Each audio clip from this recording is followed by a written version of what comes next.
This video is sponsored by NordVPN. Click the link in the description to take control of your internet experience with 68% off a 2-year plan. Stay tuned for more details.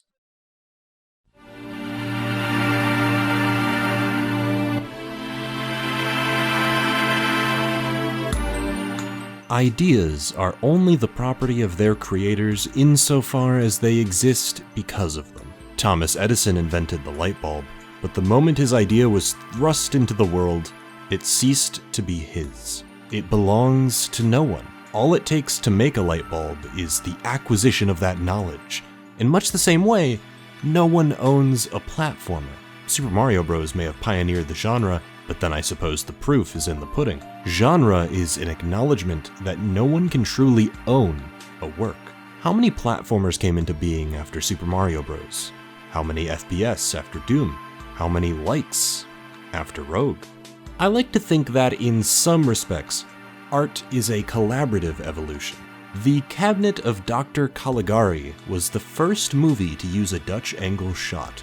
But when you think of a Dutch angle, does this movie come to mind? It certainly didn't come to mind. I had to Google where the damn thing came from. Movies that use the Dutch angle shot didn't do it to rip off the Cabinet of Dr. Caligari. They simply adopted the technique to tell their own story. No one owns the Dutch angle. It exists to be used, and so the world uses it. Nobody owns Paper Mario. In an economic and legal sense, Nintendo owns the rights to publish and profit off of the Paper Mario name. However, Nintendo does not own the ideas within Paper Mario, the tools used to make it a success. And yet, it's hard not to think that. We yearn for a new F-Zero, for a new Castlevania, for a new Chibi Robo. We beg for a sequel to Thousand Year Door, for a Paper Mario 3.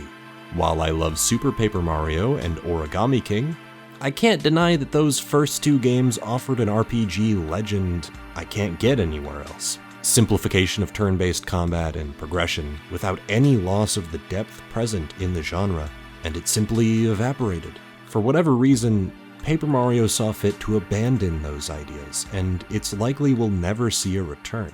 But, just as the light bulb is still in use, and the Dutch angle shot still put to work, Paper Mario will never truly die. Evidently, those ideas were too good to be abandoned by the world. Bug Fables not only inherits Paper Mario's will, it seeks to carry on its legacy. It isn't a shoddy imitation nor a nostalgic reproduction, it is a bona fide spiritual sequel to the Thousand Year Door, and dare I say, the best Paper Mario game to date.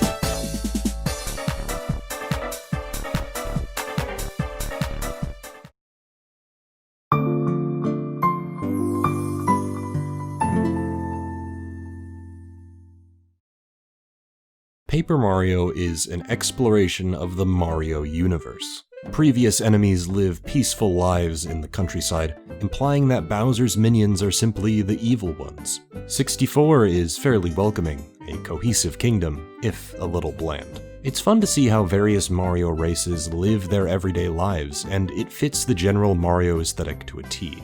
Desert, snow, tropical island, castle. Fitting, but nonetheless pretty ordinary.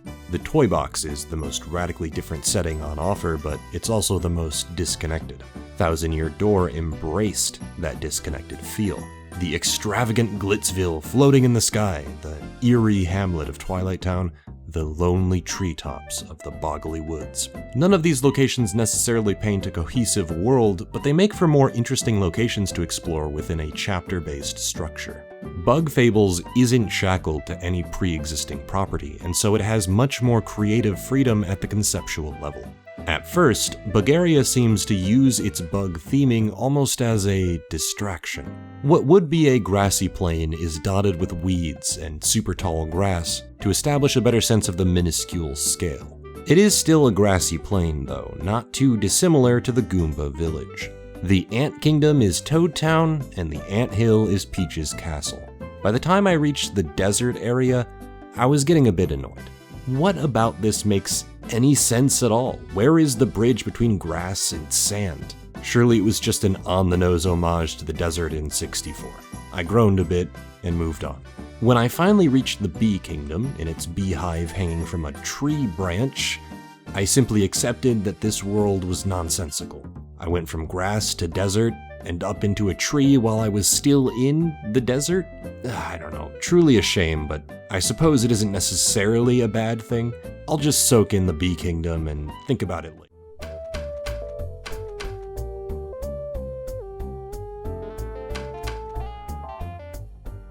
It was a sandbox in a backyard. I cannot understate the wave of emotions that were running through me when I looked through this telescope. As I scanned the sandbox I had just left and gazed out at the towering behemoth of what looked to be a human house, my assumptions were shattered. This isn't a Mario world with bug characters. This is a bug's world living within a human settlement. Cockroaches are some of the oldest insects on Earth, and so in bug fables they're seen as forerunners. Their ancient ruins exist in the form of a sandcastle, and you can find traces of their ancient existence scattered throughout the land. It only makes sense they would be the ones to guard the everlasting sapling inside the house. Cockroaches are nothing if not persistent when it comes to invading buildings. That house is known to Bugaria as the Giant's Lair, or the Deadlands, a place no bug has ever returned from, for reasons I'm sure are easy to intuit. But to the bugs, it's simply a dangerous place best avoided. It's fascinating to read up about these mysteries of the world. What happened to the humans? Was there an apocalyptic event? Was that event the reason certain bugs gained sentience? Are there any humans left? Are we living in a post-apocalypse where humanity was completely wiped out, giving bugs sentience as a result? These are fascinating questions with no clear answers, only guesses. Lore books are written from the perspective of the bugs and can only posit so much. Ultimately, no one can really explain why there's a huge crystal beneath the anthill, other than to observe that it keeps everyone safe. No one really wants to think about what would happen if that crystal were to ever be destroyed. Families have to worry about their children going crazy and losing their sentience, like some mind virus reverting these bugs back to their baser instincts. It's as if nature is fighting back against the emergence of intelligent life in bugs. Something about this isn't right at all. Traversing the Deadlands is the clearest indication of this. You fight absolutely horrid creatures resembling mismatched bugs. They're like botched science experiments unleashed by this horrifying set of giant eyeballs watching your every move. It's genuinely terrifying at points, and is the clearest indication that there are greater forces out there that still serve a threat to Bugaria. Despite those difficulties, this backyard is a kingdom, plagued by a myriad of internal challenges, political strife, bandits, and terrifying monsters. The termites left to create their own technologically advanced kingdom on the outskirts of Bugaria after a falling out with the Ant Queen. It's a bustling civilization, but being inside a nest gives it a much more mellow vibe. It's a city coated in darkness, a grimier analog to a major city. Some of the quests here are centered around how its society functions. One of its workers can't get to sleep no matter how hard he tries. All he can think about is working, so you have to make him a dessert that can put him to sleep. One worker forgot his lunch, so his partner has you deliver it for him. You even get to interact with this foreboding figure in one of the back alleys for some black paint. It's an isolated community, ahead of its time in technological advancement, but perhaps an unwelcoming social environment. Everything about it comes together to paint this picture. The architecture, the arena, the quests you take, the people you interact with, the stuff you can buy, the places you sleep. No matter where you are or what you're doing, the world builds around you faster than you can even recognize. 64 and Thousand Year Door were designed to sort of branch off of a main hub in linear paths. You would go off to a new location, do whatever needed doing, and then head back to the main hub, often automatically. There would almost never be a reason to return to these areas besides the occasional side quest. Side quests which weren't particularly well handled, especially in Thousand Year Door where you could only accept one at a time. Bug Fables has a ton of side quests that you can accept all at once and complete at your leisure. They send you all throughout the world, and you get new ones after each chapter. As such, the world was designed from the ground up to be much more backtrack friendly. Sure, all of your paths do still jut out from the Ant Kingdom, but you always have a faster path to and from it. Tunnels to the castle open up that can take you all across the world. You can get anywhere at the snap of a finger, no trouble at all. As such, the areas feel more like connective tissue than singular pieces of level design. Paper Mario chapters seem designed, first and foremost, to be memorable vignettes. There wasn't much consideration of how you would get somewhere or how the areas would be designed, other than being satisfying levels in and of themselves. Bug Fables is constantly opening up shortcuts between areas. This gate to the Golden Settlement connects to this portion of the desert. This part of the Golden Settlement connects to the Wasp Kingdom. The Termite Kingdom is much easier to access through the Metal Lake, which also connects to Metal Island, the port, and the Wasp Kingdom. There was never a point where I felt like navigation was overly cumbersome. Exploration was almost always a breeze, and I was always rewarded for being an adventurer. Our premise this time around is that we're a team of adventurers on a mission for the Ant Queen to find relics scattered across the world, which when gathered will grant access to the Everlasting Sapling. This sapling is said to hold untold amounts of power, though we don't get the answer as to why the Ant Queen desires it until much later in the story. That isn't the point, though. We are a team of adventurers, and so going out into the world to find secret dungeons and bosses is reinforced by this premise. It became my mission to see everything this world had to offer, to help anyone and everyone that needed help, because that was my stated task. In Paper Mario, exploration really did feel secondary to the goal of collecting the plot MacGuffins. Sure, there were badges to find in far-off corners here and there, with the occasional funny side quest. You could go back to dungeons when you had a new partner ability, for instance. However, as I've already mentioned, it's often a tiring process to do something like travel back to Hooktail's castle just to blow up a wall. Bug Fables, then, feels built for you to explore its world. When Leaf learns their Bubble Shield ability, getting back to the Golden Hills is as simple as using the tunnel under the anthill. It's the same with the secret dungeon east of the Golden Settlement. Just use the tunnel, move one room over, and fall down to the secret dungeon. Everything is just within reach to ensure you don't have to do a lot of slow walking to access the many secrets on offer. And pretty much every area has a secret dungeon or boss, sometimes multiple secret dungeons. Looking for that stuff was probably some of the most fun I had playing Bug Fables. That said, some of the side quests are a bit out there, usually the ones that involve cooking. If you don't happen to know what this bug is talking about when he wants a dessert that will make him go to sleep, or what this bug means when she starts asking you for a bomb, you're probably not going to easily figure stuff like that out without searching for it. I actually remember spending a lot of time in the arcade with the Flappy Bird ripoff and the dungeon crawler because I saw a bow that I thought would be a medal that would give me the poison status. I'll get into why I'd want a medal like that later, but as soon as I bought the thing, it just sat in my key items and I had no idea what I was even supposed to do with it. Come to find out, it's connected to something I hadn't even found yet. In that sense, some of the side content is a little disjointed, and there were a few points where I had to look up where the game wanted me to go or what it wanted me to do. It isn't what I'd call flawlessly executed, though it's a problem that's pretty easy to get over considering it only happened a couple of times. To brave the perils of Reddit, rife with scum and villainy, I use NordVPN to protect myself. Since there's no data logging, no one has to know that I was struggling in a video game and needed to Google the solution for myself. Unless, of course, you're watching this video. NordVPN is super easy to use. Just one click and you're now a British citizen. Results may vary on whether or not you actually become British, but you'll at least get to watch some region-locked Netflix shows and movies. You know what show's really awesome? Prison Break. You know what show is on Netflix in Australia, Canada, France, Germany, Italy, Japan, Singapore, the United Kingdom, but not the United States of America? Prison Break. This is actually a crime. Of course you need a VPN to navigate the ever-murky waters of rights acquisition. And so you can watch Prison Break. Seriously, it's really cool for a while before it gets really dumb, but you know, it's really good when it isn't being dumb. If you want to watch Prison Break or otherwise eradicate regional barriers while you browse the internet, use the link in the description to get 68% off a 2-year plan, plus 1 additional month free. Just go to nordvpn.com/KingK to take advantage of this special offer. That's nordvpn.com/KingK to get 68% off a 2-year plan. Take control of your internet again.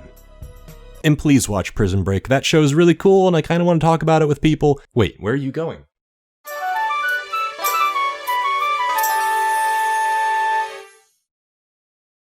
Paper Mario is widely known for its vast array of partner characters that join you throughout the adventure. Not only do they add moves to be used in combat, they allow for you to explore the world more thoroughly with their overworld abilities. Bug Fables decided to scrap that system in favor of a more intimate cast. V, Kabbu, and Leaf are our trio this time around, and they'll be the only playable characters for its entire run. I'm sure fans of Paper Mario will scoff at this, but I personally think it was a smart decision. See, I do love the partner characters we got in the Paper Mario games. Admiral Bobbery had a truly heartbreaking story, Vivian's abuse at the hands of her sisters made it all the more satisfying to bring her onto the team, and Coop's shy disposition made me all the more willing to help him break out of his shell, so to speak. I swear I love the partners in 64 as well, I just don't think they're the most well-characterized when compared to Thousand Year Door. However, while I do love the partners, there was always a problem with having so many of them. After you got them, they didn't really play an active role in the plot.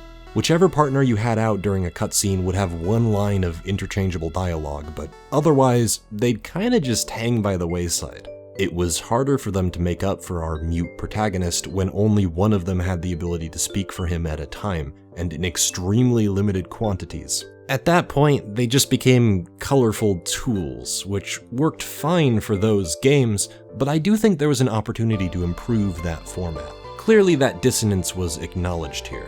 Bug Fables aims for character quality more than it aims for character quantity. All 3 of our main characters get ample screen time and play on each other's personalities. V is a money-hungry, hyperactive bee. She always asks for a reward and is not afraid to speak her mind. Often this aspect of her personality clashes with Kabbu's more chivalrous, honor-bound attitude. He likes to help people because he thinks it's the right thing to do, and will gladly help someone even if there's no reward in sight. Leaf is pretty reserved on account of their amnesia, but they play off of V and Kabbu surprisingly well, usually in the form of sarcastic comments. Where Kabbu is most definitely an optimist and V a realist, Leaf is a witty pessimist. Mixing them together makes for really entertaining dialogue, which they often participate in using small text bubbles off to the side of a main conversation. Thousand Year Door did this sometimes, and it was always a highlight when it happened, but Bug Fables goes all the way with it. When V makes an uncharacteristically selfless comment, Kabbu will speak her name in adoration. Alternatively, when she makes an extremely selfish comment, Kabbu will reprimand her. It's really fun to see what these characters are going to say to each other, but I think the best part is that their friction never feels forced. Sometimes V will go a little too far, and Team Snakemouth will have to stop her selfish side from showing. The side quest where V makes up with her sister is a direct result of Kabbu and Leaf reassuring her that fighting is natural, you just have to learn how to forgive each other. And so, you travel across the world for red paint, an act that V's sister appreciates. It helps them reconcile their differences.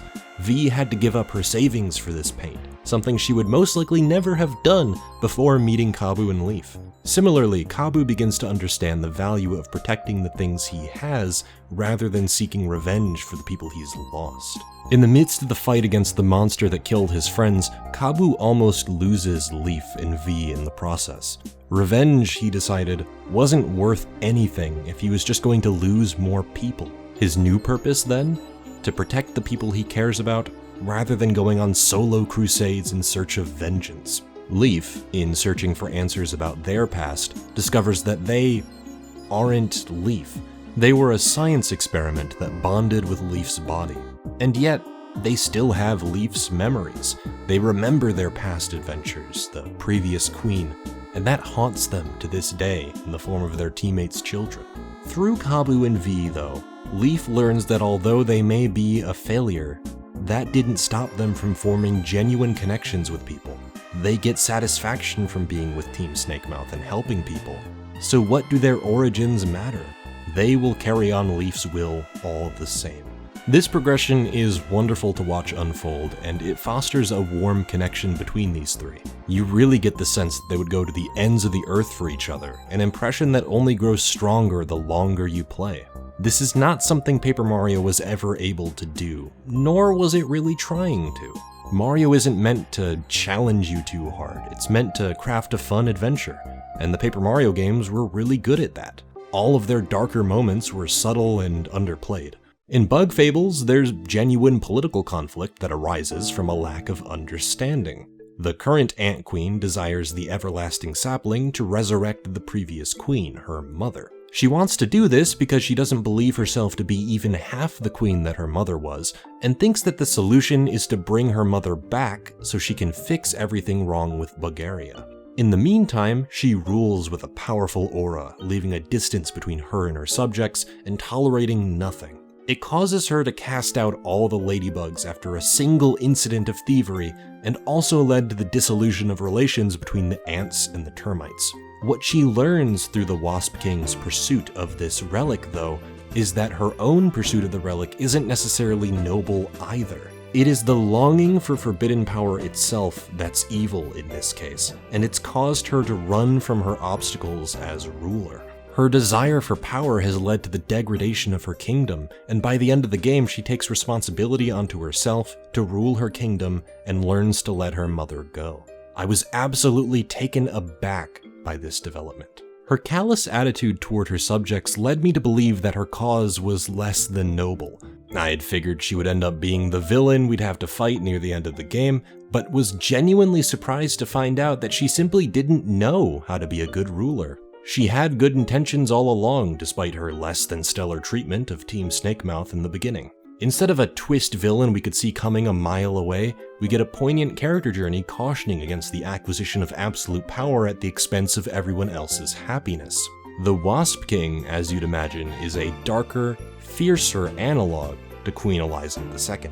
He found an ancient crown on Metal Island that allowed him to brainwash his entire kingdom of wasps to do his bidding and search for the Everlasting Sapling. He was abandoned by his parents in the middle of the Deadlands and left to fend for himself for most of his life. Being a wasp mimic fly, aka not an actual wasp, likely led to his eventual ostracization and subsequently radicalization. He was abandoned by the world. He had no one. And so, no wonder he came to seek power above all else.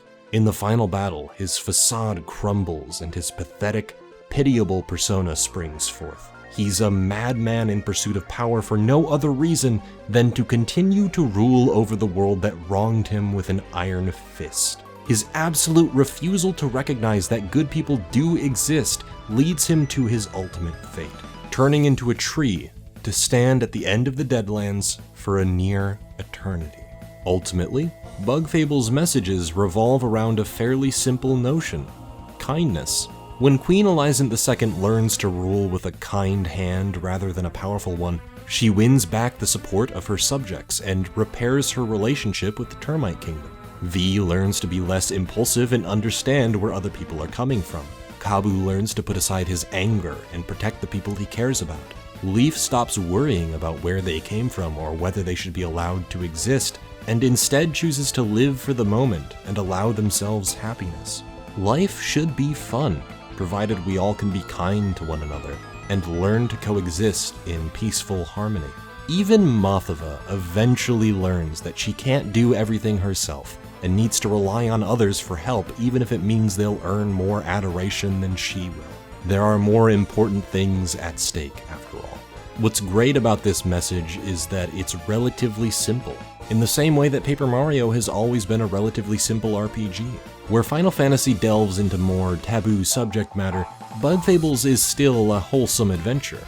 It doesn't try to be anything more than it is. It retains its more lighthearted tone, while still having the capacity for serious conversations. I came to love this kingdom and its inhabitants. I was ready and willing to help everyone, and that desire is rewarded near the end when everyone comes to help you confront the Wasp King through the Deadlands. Where he was abandoned by the world, Team Snakemouth is supported by the world, since they never lost faith in it. That comes to be their strength, a bond that can brave his flames of wrath in order to preserve peace and prosperity for all. Is it simple? Sure. Has it been done before? Yes. Did it make my heart all warm and fuzzy during the final boss? Absolutely. That final boss, by the way, I survived by the skin of my damn teeth. Wouldn't you know it, Kabbu was the only one left alive at the end. A perfect end for his character, a steadfast declaration that he will protect his friends at all costs.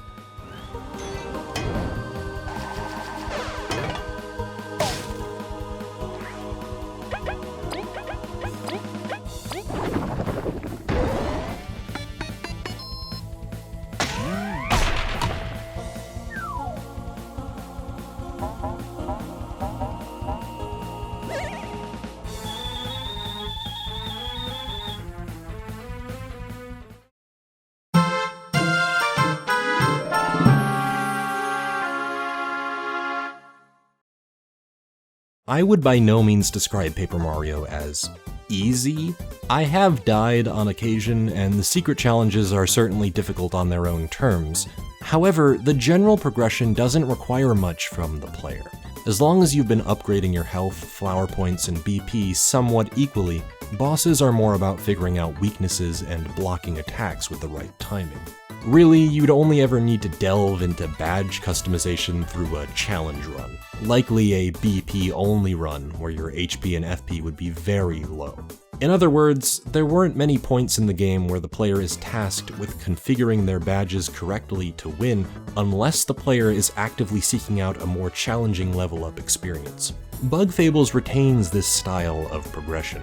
Every level up you have the choice between HP, TP, and MP. MP replaces BP, and TP replaces FP. However, there is one crucial balancing difference.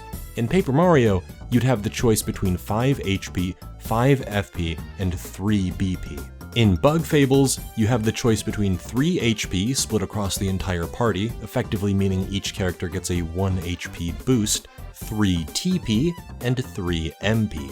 Having lower upgrade numbers means a less rapid progression rate, especially for HP. While this might sound bad on paper, it means that you're never really going to have an excess of HP.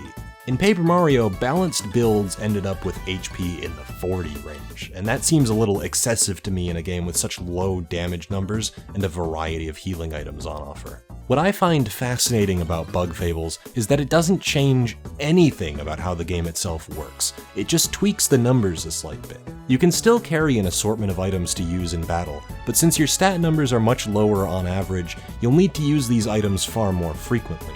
Bosses can do a third or even half your health in a single attack if you don't guard correctly, so items are often a necessity. TP consumption for powerful attacks is also much higher, which makes the lower upgrade potential much more significant. Bosses have quite a bit of health that you'll need to whittle down as quickly as possible, but how do you pull that off while managing your limited resources? This is what inevitably pushed me into experimenting with my medals. I don't think the game was overbearing with this push, but there was always a desire for improvement in me. Whenever I lost to a boss, and it happened pretty often, I'd always be left optimistic. If I just changed around some of my medals a little bit, I'd be able to survive. This is encouraged with the prepare and retry option, which allows you to change up your build before retrying a boss fight, encouraging experimentation as a solution to obstacles. Some battles inflict status conditions. Some spawn extra enemies, some can fly, some are weak to Leaf's abilities, some can be flipped over by Kabbu, some can only be hit out of the air with V's Beamerang. Which medals do you pick? Well, Kabu's character is all about protection, getting the heat off of his friends so he can take the brunt of the blows. Perhaps giving him all the HP ups would be a good idea. Maybe even giving him some badges to raise his defense at the cost of some attack power. Kabu has a move that can force enemies and bosses to attack only him with single target attacks, effectively turning him into a tank. However, you do not have to play this way. If you're a madman like me, you can forsake defenses and turn Kabu into an absolute powerhouse. I gave him badges that would sacrifice defense to raise his offense, I gave him all of my HP up medals so he wouldn't die in one hit, and I had to be conscious of where I placed him in the party lineup so as to not get too overzealous. See, party formation matters quite a bit. Whoever's in the front of the formation will have increased attack power, but are more likely to be the target of enemies. There's a nice balancing act between giving Kabu an extra morsel of either power or defense, since he's already built like a glass cannon. The beauty of this system is that you can make anyone the glass cannon. Later on, I found it much more practical for V to be the glass cannon, and with the acquisition of new medals, I found a way to augment my offense even more by equipping poison attack medals which increased V's attack while poisoned. Pair this with the weak stomach medal, which causes any food item to immediately poison the user, and the eternal venom medal, which makes it so that a character will never naturally recover from poison, and V was ripping through bosses like they were butter. The synergies don't end there either. There's a medal that temporarily raises ally attack power when the bug with the badge is damaged. It's cool for normal use, and pretty fun to put on Kabu and pair with his taunt ability, but you know what's even more fun? Putting it on your eternally poisoned glass cannon so that your additional party members get attack power boosts every single turn due to the poison damage proccing every single turn. There's also a medal that makes enemies less likely to attack the user that equips it, which I naturally put onto my poisoned bug. Voila! We have a Team Snakemouth with an insanely strong glass cannon that is rarely targeted by enemies and will power up her allies every turn. Additionally, Kabu can make absolutely sure that no one targets V with his taunt ability, and Leaf can either freeze enemies to stop them from attacking, simultaneously decreasing the defense of the enemy who's frozen, or place a shield around their allies that negates all incoming damage for a single turn. And this is just one synergy you can go for. There are medals that play around the sleep and numb statuses that you can experiment with as you please. It's not only encouraged by the game, it isn't an instant win button. While this synergy I created was incredibly satisfying to put together on my own, it didn't carry me through fights. It gave me a pretty massive leg up in damage, but the trade-off in defenses meant that one of my characters was constantly knocking on heaven's door. It is exceedingly hard to come back from a character death, because you have to spend one bug's turn reviving them, and likely another bug's turn healing them. Bosses do not let up. Ever. So it's on you to keep up with the flow of the fight. It's completely up to you how much attack or defense you want. If you want to play it safe above all else, you can. You won't dish out much damage in a single turn, but if you focus on a defensive build and learn the boss's attack tells, you can get through anything with minimal healing. This only works as well as it does because the core interactive tenets of Paper Mario are still present. You can guard to reduce damage, but you can also super guard with near pixel perfect button timing to reduce damage exponentially, and pulling off a series of super guards has saved my ass on more than one occasion.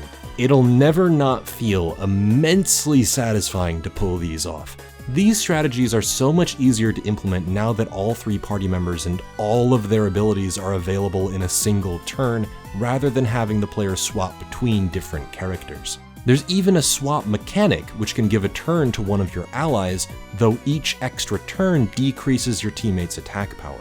Sometimes, though, you'll need to knock down several enemies and follow up with a Kabu charge for massive damage. Sometimes you'll need to freeze multiple enemies to keep them from attacking. It's up to you whether or not you want to baton pass your turn at the cost of lower or sometimes even no damage at all. Not only is it much simpler than Paper Mario, it oddly offers more depth than Paper Mario. It doesn't need to abandon lower damage numbers to achieve this either. The highest amount of damage I could manage in one attack was around 17 to 20. and the highest health I saw in a boss fight never got close to exceeding 200 maximum, even on hard mode. Yeah, there's also a meta called hard mode, which gives the player the freedom to switch into a mode where enemies have more health, attack power, defense, and new special moves. This isn't just a difficulty toggle though. You get more EXP while this badge is on, and for beating bosses with it on, you'll get special badges from the bug who gave it to you. It feels like a natural evolution of the formula established by Paper Mario, and it's able to tackle a slightly more difficult adventure because it isn't Mario. See, nothing about this video is meant to imply that Paper Mario is bad. I adore those first two Paper Mario games. They were awesome for what they were. After all, they were Mario games. They were built to be fun and accessible for all audiences. I don't blame them for being a little on the easy side, a little on the nonsensical side, a little on the simple side. For what they were, they did their job well. Bug Fables, though, was built for fans of Paper Mario. For people who had already played those games, it exists as a logical next step from those experiences. More complicated and difficult battles, a little more character-focused, with slightly heavier subject matter, while not entirely abandoning its simpler roots, and a world bustling at the seams with information to find. Bug Fables is everything Paper Mario could never be, and it's got me thinking a lot about franchises.